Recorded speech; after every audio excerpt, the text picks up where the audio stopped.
I'm Roy Rogers, and I've got a secret. I've Got a Secret, brought to you tonight by Green Whip, the light, delicious topping of warm wilt on your dessert. Green Whip. Now, here is I've Got a Secret, starring Gary Moore.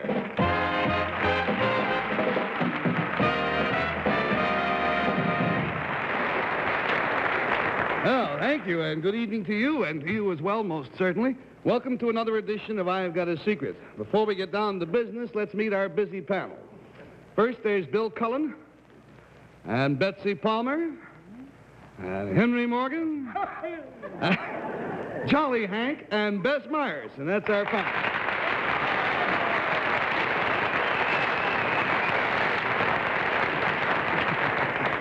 Before we meet our first contestant, I have some old business to take care of. It seemed that inadvertently I got us into a little trouble last week. Last week we introduced contestant Bernie George as being the chief engineer of the Minotone Electronics Corporation. And you might remember he had with him what we pretended was a tiny transistor radio. Now, after stumping the panel, we told them that Mr. George was really a ventriloquist, that the radio was a fake, and that we had made up the name of the company. Wouldn't you know it? We have now found out that there is a Minotone Electronics Incorporated. We are informed that it does not make transistor radios, and of course Mr. George is in no way connected with the Minotone Electronics Incorporated, but they are healthy and in existence. We are happy to set the record straight. All right, may we have our first contestant, please?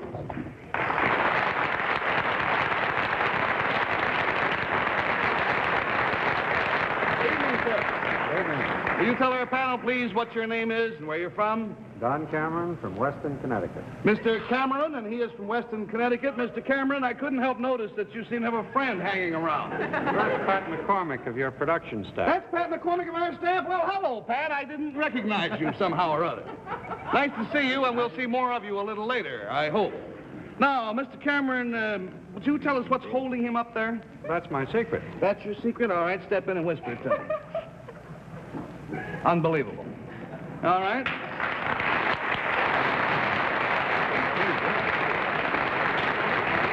Panel, the clue to Mr. Cameron's secret concerns, of course, Mr. McCormick's suspended condition. And we'll start, Bill Cullen, with you, please. And am I looking, Dawn, for that which is holding Pat up? I mean... That's correct. Is it... Well, let's get the first thing. Is it a rope and a noose? Let's get that over with. No. No, there's nothing punitive about this tonight. Is this thing, however, attached to the top? Something that is secured above his head. Is that reasonably... Yes. Are we interested to know the size of the thing that's holding him up? The size was not stated in the secret, but it may be of some help to you. The nature of that which is holding him up? Yes. Nature of it. Like... $20 down, $60 to go. We go, please, to Betsy. That's what I meant by nature. Are you going to put him into the driver's seat? Do you suppose? No, not tonight. No? But is it how you do the man that way? You could, but they don't. No, Mr. Cameron? Bill keeps saying I should stay with it. All right, I won't. Well, in other words, your question was, does this secret involve how he is suspended? We'd have to say yes, then, wouldn't we, Mr. Cameron? Yes. Yes. Does this have anything to do with once on the show we had a drop of something that was made by a company that adhered things together, like a glue that was fantastic. And has this glue got something to do... Look at him. Has this glue got something to do with Pat? No. It is not a glue, nor is it any nature of adhesive. All right, $40 down, $40 to go. Pat, every move's a picture. It's magnificent. And Henry Morgan? Well, he is an angel, we know. He's part way to heaven right now. Is it anything to do with a magnetic field? Yes. Yeah? Oh, good. Keep with it. Keep with it? Yeah, keep with it. Fine, they give it to you for nothing. Does Pat have a metallic thing attached to himself? Yes. Maybe some. And is this an electrified magnet that's holding him up? We're going to have to give that to you on that basis. Yes, it is. Now, the secret as stressed, or I stated on the card, did not tell the complete secret because it's too involved to state on the card. Mr. Cameron is an engineer at Union Carbide Corporation. He's also the designer and builder of the device that has been holding Pat McCormick in aloft for the past few minutes. If you raise the curtain, you'll see that it's a miniature electromagnet. There's Pat McCormick. Henry, when I say miniature, I use the word advisedly.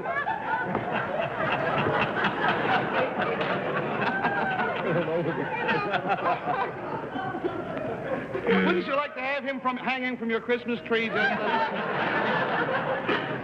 I say miniature, I use the word advisedly because the power supply that allows this magnet to hold Pat McCormick's 225 pounds in the air comes from an ordinary one-cell flashlight battery. Oh, my. The whole thing. Mr. Cameron, if you will get the ladder, please. All this for stealing a horse. Now, Mr. Cameron will ascend the ladder, and he will explain to you what you are seeing and why it is so magnificent. This black unit is the electromagnet. The striped piece is a plate of iron that is being held to the electromagnet with all of the power coming from this single ever-ready flashlight battery. Now, as soon as I take the flashlight battery out, the magnetic field stops and down goes Pat. All right, Pat, stand by. Are you ready, Pat? Ready? Now I know How Peter Pan felt. Now he knows how Peter Pan felt. This is much like Peter Pan. Thanks, Pat, very much. Now, let me try to explain this to you in my layman's terms. Here, again, we have a surface of iron, you say, sir? Iron. Here is an electromagnet, which, when the battery is removed, ceases to be a magnet. It would hold up nothing, right? All right, now, when you went around and asked your colleagues, other experts in the field, for an estimate of how much power could be generated by this one battery in terms of lifting power or holding power, what was the estimate? Yeah, they ranged between 3 pounds and 8 pounds. 3 pounds and 8 pounds was the maximum estimate. All right, sir, if you will put the battery back in, we will give a further demonstration of the power that can be generated by this tiny, tiny source of power. Again, the battery goes in. Battery goes in, and you saw 225-pound Pat McCormick suspended from this. Unfortunately, together, the two of us weigh in excess of 350 pounds. We put our foot in a small loop at the bottom, and up we go.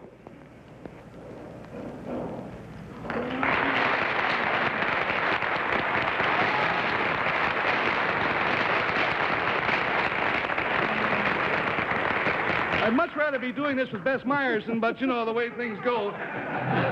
Mr. Cameron feels the same way, no doubt. Sir, this has been a truly remarkable demonstration. Thank you for letting us be the first to show it. Thank you.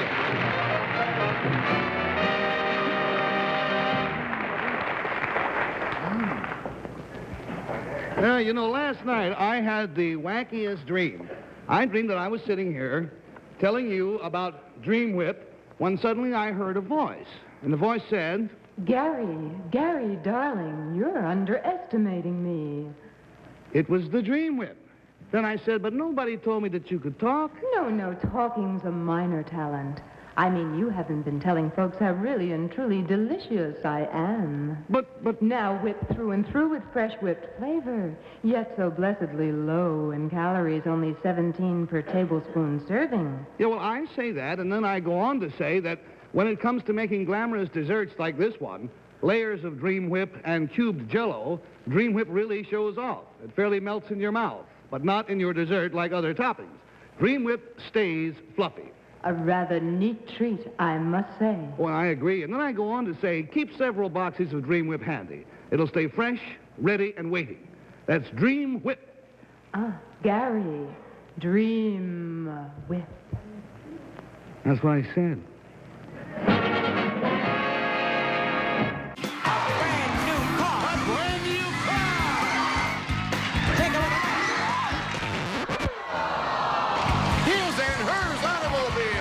vintage wheelin' and dealin' never goes out of style. That's yours. That car is yours. Let's make a deal. Weeknights at 8 on Buzzer. Let's play.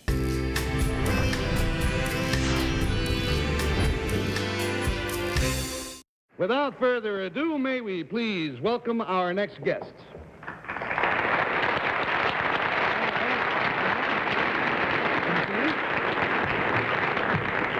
Now, young gentlemen, let's find out who you are and where you are from. My name is Paul White, and I am a student at the University of Illinois in Champaign, Illinois. Paul White of the University of Illinois. And you, sir? I'm Frank Morrell from the University of Illinois. Paul and Frank. Now, they are students at the university and both reside at Hopkins House. Is that not true? That's right, Gary. All right, now we'll start with Mr. White on my right. Sir, if you'll whisper your secret to me, we'll show it to our audience at home. Well, that sounds like a good start. Mr. Morrell, why don't you tell me the rest of it?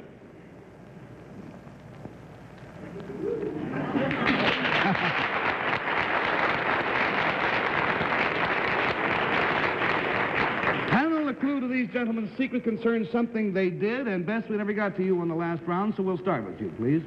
All right. Paul, is this something you did at school? That's correct, yes. This semester? Yes, this semester. Did it perhaps take place in Hopkins House? Yes, it did. Oh, We'd have to say partially. partially. Does it have anything to do with, I think I know, but does it have anything to do with communication? Yes. $20 down, $60 to go. If you read this in the newspaper, that's a legitimate source of knowledge. And we go, please, now to Bill Cullen. Why is it she read it and the buzzer buzzed and I didn't read it and now I got to do it? You did read it. Communication, and I read it, you say? Yes. Everybody read it. Yes. Did you holler it? No. Does it have to do with mail? Letters? No. Telephone calls? Telephone calls, yes. Telephone, and that you made a long-distance telephone call from Hopkins House to somewhere. Wrong. No. From somewhere to Hopkins House? No. $40 down, $40 to go, and we go, please, to Betsy. Did you create your own telephone? No. You use the regular kind that the telephone company puts out? True. Did you call one another? No. No. Did you call the opposite sex? You know now. That's great. That doesn't help me at all. Last question was, did you call the opposite sex members of the... Yes. Yes. Oh, did you call a lot of girls for dates or something like that? Not exactly. Not exactly, no. Your mothers? All right, we've lost 60, and a blank-looking Henry Morgan, if I may say so. You can say so. Did you call, was it a lot of girls? Yes. Yes. Was it like trying to set a record? Like you called 2,000 girls in one night, something like that? Not exactly. They did set a record. Or was it like you made a certain number of calls without getting a date? No. Or you made a certain number of calls, like you called Vassar and Smith and Holyoke and all around? I'll help you to this extent, Henry. I'll tell you, they did not make calls. They made a call. You called the largest supplier of...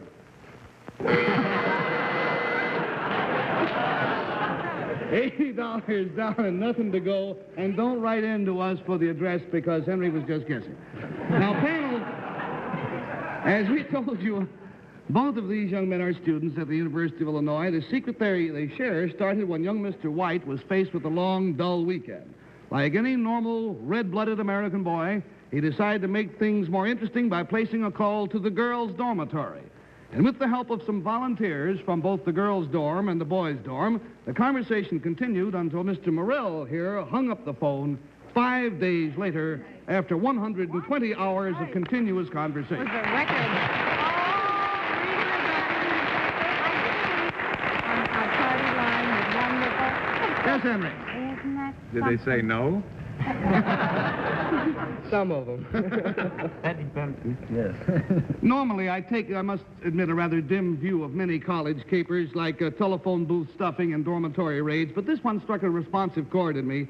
It was arranged so that no school work time was lost, and some good did come out of it. Now, Mr. White, how many people were involved in this marathon phone call? Well, there were 72 men involved and 99 women. What a score. Well, why did you do it? For something to do. Well, how did you manage to keep the call going for 5 days, and especially the nights? Well, we worked on an hour shift basis, Gary, and the night time was the best time to talk. People love to sign up for the wee small hours in the morning. I'll bet you. Well, now, as social director of the men's dormitory, what were the results of the chain phone call? Well, we've had about 30 blind dates set up during the phone call itself, and a pizza party was arranged for those that weren't quite as aggressive over the telephone. Now, Mr. Morello, I understand that you are the student house counselor of the men's dorm. Yes. As counselor, shouldn't you have been counseling against this fol-de-rol? Generally, you would. But in this case, it was just after the midterm examinations, and it served as a release of tension. Sure it did. Plus this social aspect. Yes, plus the 30 blind dates, which is no law, certainly. I might point out one thing. We didn't interfere with anybody else's telephone conversation. This was just between the two of us. This campus, the inter-campus telephone. Right. Now, because of his understanding attitude, the boys in the dorm gave Frank Morrell the honor of hanging up the phone 120 hours after Paul White picked it up. And one thing that bothers me, though, fellas, is I knew your call was made on a pay phone, right? That's correct, Gary, yes. How many dimes did you have to drop in? Just one dime. In Illinois, we can make a local call in Champaign for 1 dime. There's no units. At the end of 3 minutes, the lovely lady doesn't come in and say, "In 3 minutes, it's out." That's correct. We can talk as long as we want. Well, boy, I'll tell you, you fellas certainly know how to get the most out of a dime. I don't know who to put in charge of this. But I don't want you to ever be without finances, so here's a dime, which I will give to the counselor to use as you may. Your other money will be waiting for you off stage. Thank you, Gary. Thank you very much.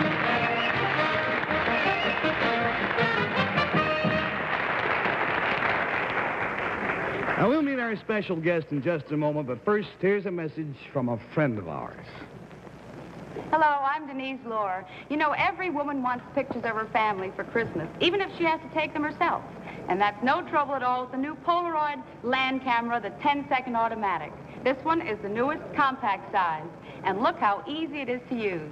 All I do is aim. I don't even focus. I just push 3 buttons. 1, 2, 3. That's terrific, Jackie. Thank you. And that's all there is to it. With the Polaroid 10-second automatic camera, you never worry about dials and numbers, and this electric eye reads the light and automatically makes the right settings from dawn to dusk. And for indoor shots, we have a built-in flash. Now let's see how well I did. See that?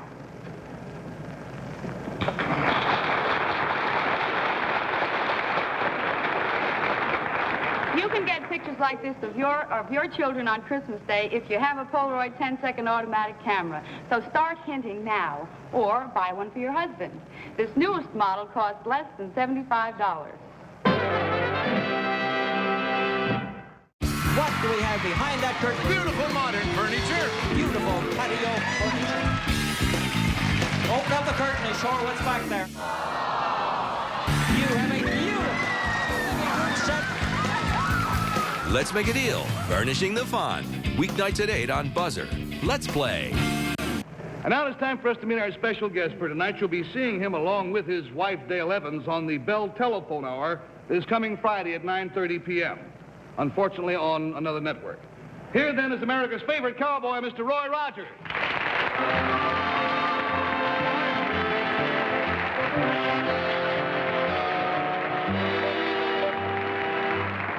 I see you bought a complete change of clothes. Do you expect to work that hard on the show tonight? Oh, these aren't for me. I brought them along for Henry Morgan. Oh, boy. You mean you're going to give Henry this magnificent outfit after the show? No, I'm going to give him to him right now. Don't bother. Henry, will you come stand center here, please? You will not be asked to disrobe too thoroughly. Fine-looking outfit. You want to put it back in the thing? Hello, Hank. How are you, old boy?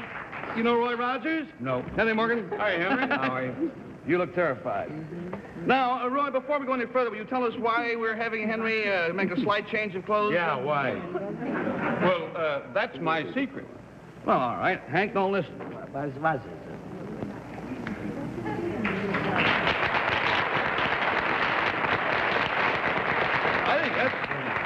I think that's magnificent.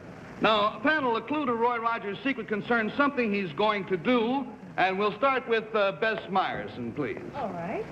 Well, obviously, Don't move, Calvin. you're going to try to make a cowboy out of Henry. Well, that has something to do with it.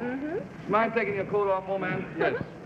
After you change his clothes, are you going to bring another guest on the show? He's going to ride me.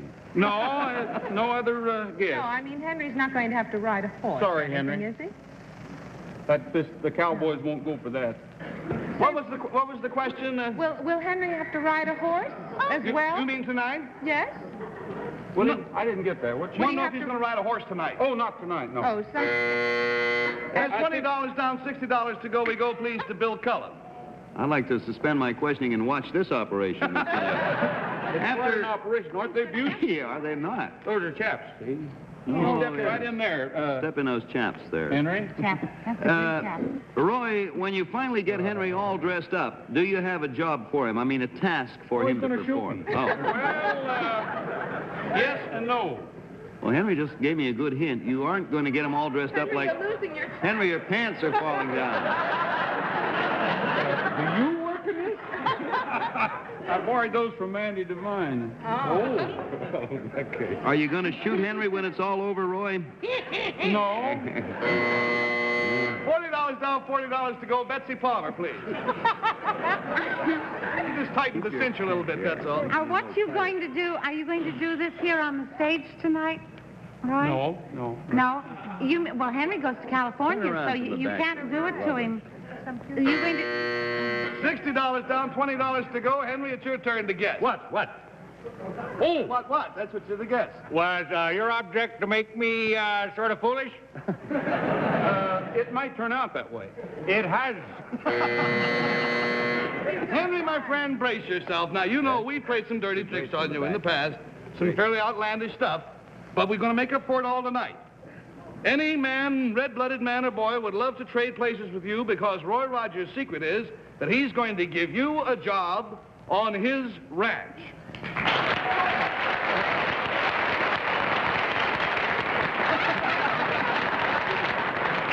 That might be part of it. Henry, you fly out to California tomorrow morning, and Wednesday you report for work, a day's work at Roy's Ranch in the San Fernando Valley. Isn't that great? I'd like to hear a little more. Up next, people are actually rewarded for telling lies on To Tell the Truth. Then just try to guess how these folks make a living on What's My Line. Stay tuned. Well, explain one thing to me. Why, of all the people who would love to work on your ranch, did you pick Henry for this particular honor? Well, to be honest with you, Gary, I didn't do the picking. You see, my cowhands out at the ranch did it. You took a vote among the cows. Tell the truth. This is the one fellow that they wanted to meet and know personally. Well, now, I know that Henry must be fighting, but why would they pick Henry in particular? Well, the only explanation is that I can find out is this record I found in the bunkhouse. Oh, yes, this is an album of monologues that Henry made a couple of years ago. Don't. I hate the company. I'm not speaking to them. It's a bad record. That's a mighty bad record. Do not buy this here record. I've heard a record plug before, but not like this. No. Bad. All right.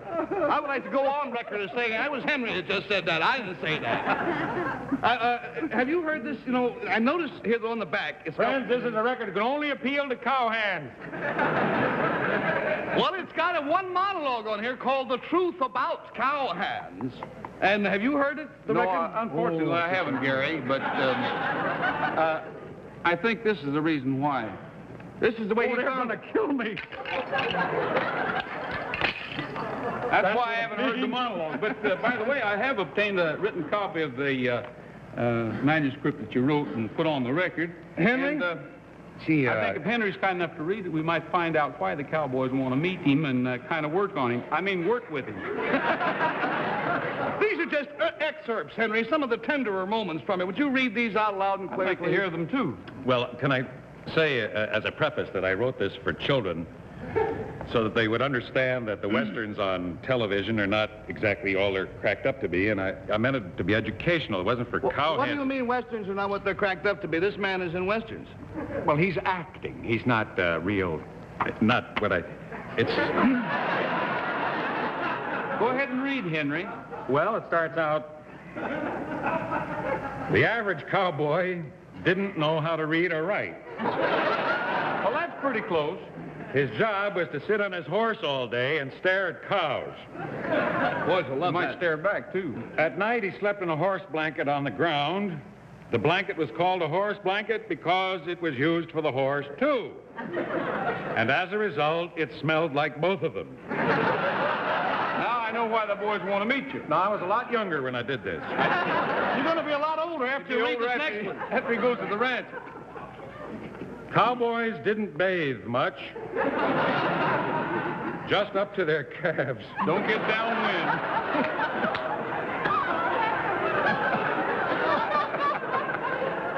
The way this happened was they came to a stream and the rider would be too lazy to get off the horse. I mean, that's on record? No, on that record, which doesn't exist. When the horse swam, the cowboy got his ankles bathed. That was considered plenty. You know from the movies, of course, that they wore black hats and black shirts. These originally were white. One final statement which I will ask you to read, which is sure to endure you to the ranch hands at Roy Rogers. Why don't you shoot me now? Well, we want to do it the long way. Once a year was roundup time. The cowboy's job was to herd the cattle all together and get them moving in one direction. To do the same thing with sheep, sheepdogs are used because they're somewhat smarter and 4 times faster than a cowboy.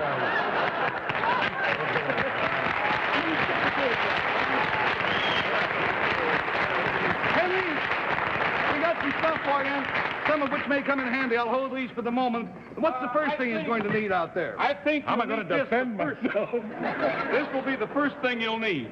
Now I'm getting interested. Friends, if you... And, of course... Roy, just keep loading him up. Oh, yes, Now, next week on the show, we will have a film report of Henry's day on Roy Rogers Ranch, and Roy will keep loading him up. 3 yards of rope. You might be on the end of it. Roy Rogers! Sit it down, Roy.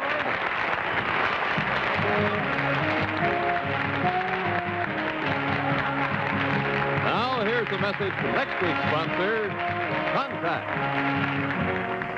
Now, all day or all night relief from head cold congestion with continuous action medication. New Contact Continuous Action Capsules. Contact's unique formula gives all day or all night relief, decongests nasal passages, dries runny nose, relieves sneezing. With ordinary remedies, unless you take pill after pill, your symptoms return every few hours. But new Contact gives all day or all night relief. Each capsule contains over 600 tiny time pills. Some go to work right away for fast relief. The rest dissolves slowly in your digestive system. They release medication drop by drop into your bloodstream for up to 12 hours relief, up to 8 hours longer than one dose of any leading cold pill. Take one Contact capsule for all day or all night relief. Next time you have a cold, get Contact. Myerson's Down by Cameo.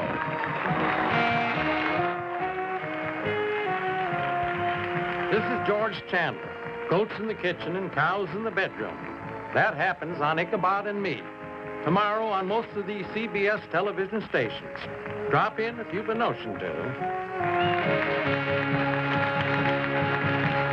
I've Got a Secret has been brought to you tonight by the light, delicious dessert topping, Dream Whip. Another fine product of General Foods. The preceding program was pre-recorded. This is John Cannon speaking.